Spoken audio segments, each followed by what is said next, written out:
Hi, I'm Jess, and this is Intro to Adulthood. Today, it's Bell Let's Talk Day. So, I'm going to open up a little bit and tell you guys about my mental health experiences. I've been depressed a few times in my life. I've never been on medication for my depression. I personally choose not to take medication. Just because it's my choice. And I'd rather seek other ways to try and fix my problems. Not that I feel that anybody that does use medication is doing anything wrong for themselves. I think everybody's sort of a case by case, and you're the person that knows you best. You're the one that's going to decide what the best course of action is for you. So don't worry about what everybody else says and what everybody else thinks is the best thing for you. Take advice, obviously, but you know you best. So for me, I personally don't take medication. So the first time I ever experienced depression was when a friend of mine died when I was really young. I was 9, and it was around Christmas time, and my family friend was killed by a drunk driver. So that was the first time I really experienced depression. And being that young, I really didn't know what to do with it.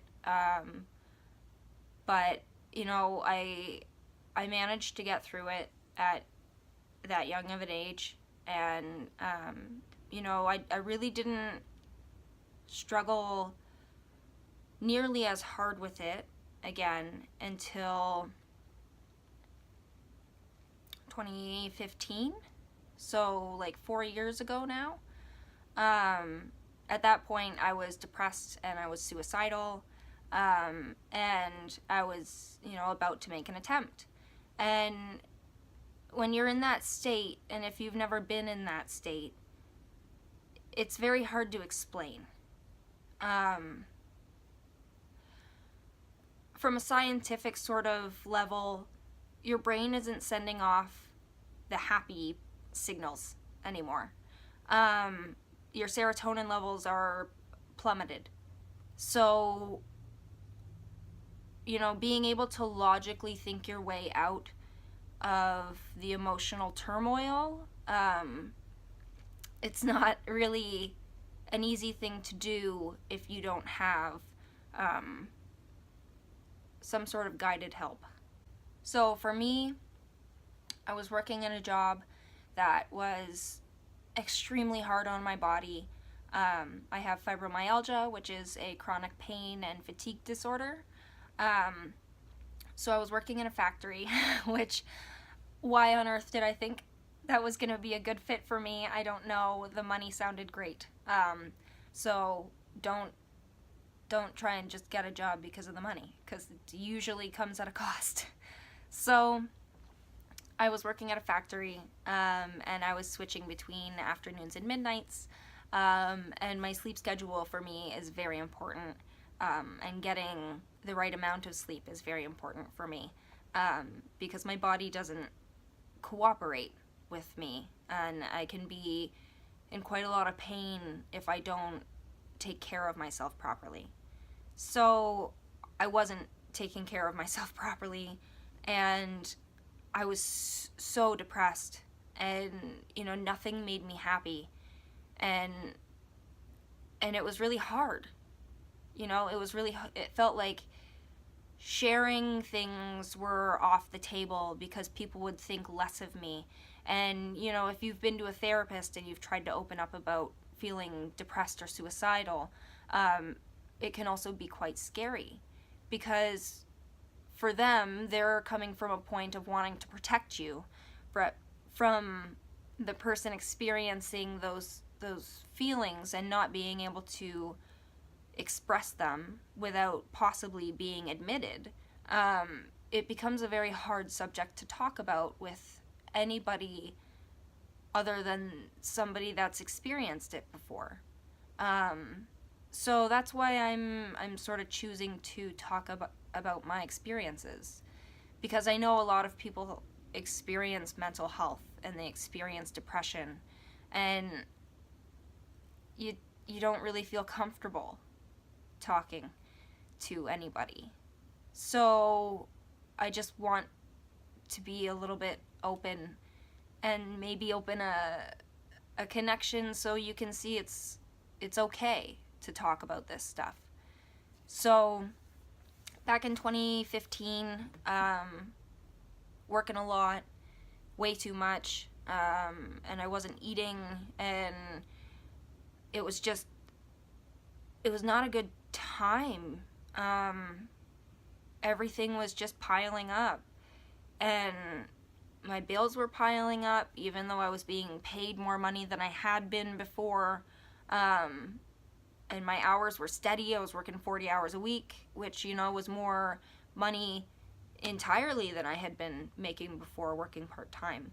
But I was miserable, and I was very stuck, I guess, is the best word.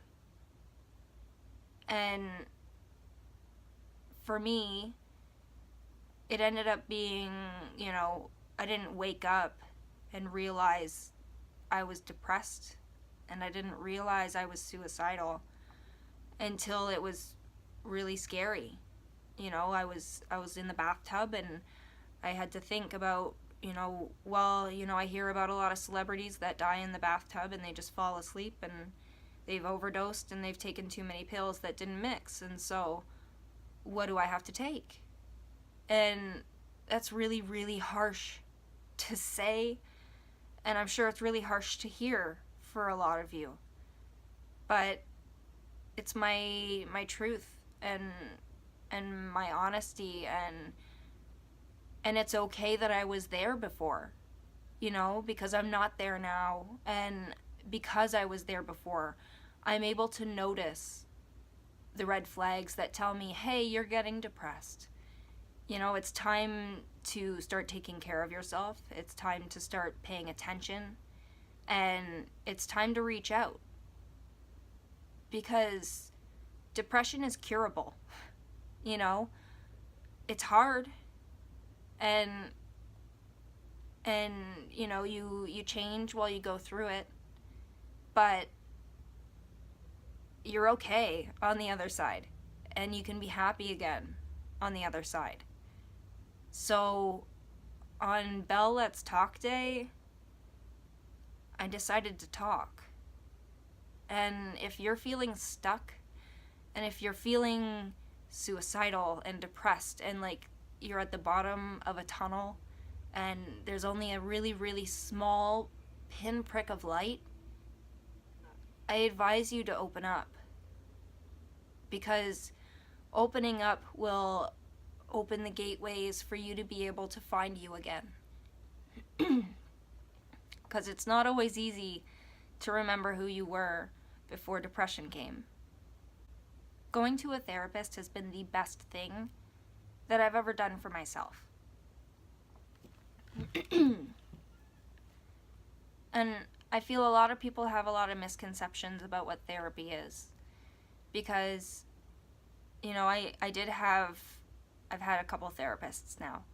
But my therapist now really helps me, because I go to him with my problems and he gives me options and tells me, okay, these are the things that you could do. And then, how do those things sound? And what do you feel is the best for you? And it's sort of a way to walk through my life with somebody else helping me learn healthy coping mechanisms and healthy lifestyle decision making. And I don't feel judged, and I don't feel like having my mental health problems makes me any less. So I advise you to please seek out a therapist in your local area. And it may take you going to a therapist or two to find somebody that really suits you. And that's okay, and that can be frustrating to not get the help that you need immediately. But you will make it, and you will find somebody that can help you. So just keep looking, because people think you're really weak when you're depressed, but you're so strong, because when you're depressed and you're seeking help, even when your brain is telling you to quit, you think, I can't. I have to find help. And you will. So just keep looking. Thank you for being here with me on this very hard, surprisingly hard talk that I had with you about my own experiences. But I've lived through it, and when it comes around again, I have a better handle on how to handle it the next time. So, thanks for watching, and until next time, just keep on living.